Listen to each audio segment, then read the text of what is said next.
Blessed weekend to us. Na-inspire ko, makasulti ko daghan kay daghan sad mo. Let me share with you two little yet significant notes. The first note is a scriptural note.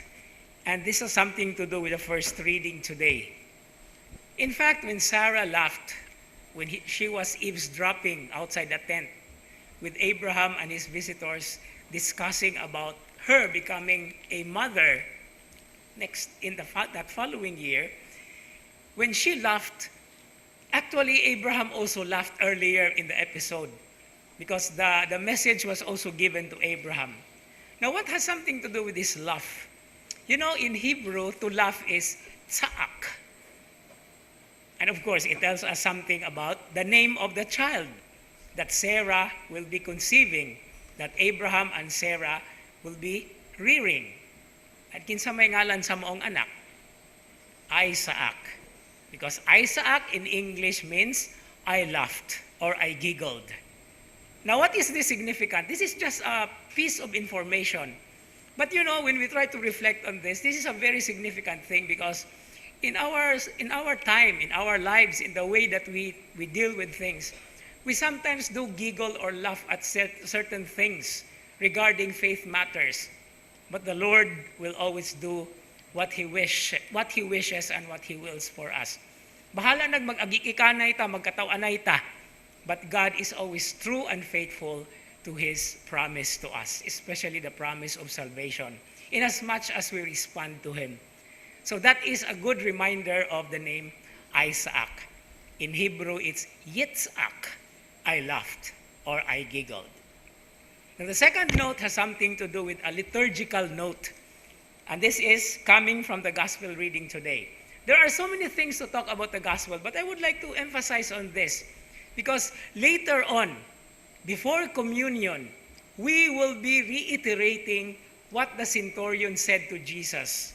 And what is this?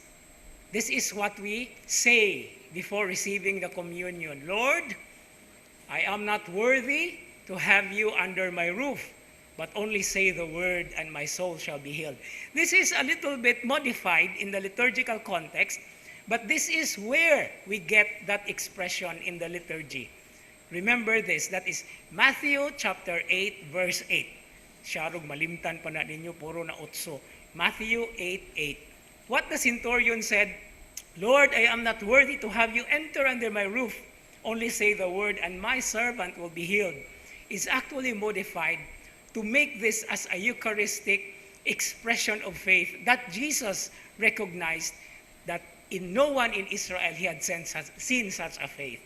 And we are the ones who are expressing that faith.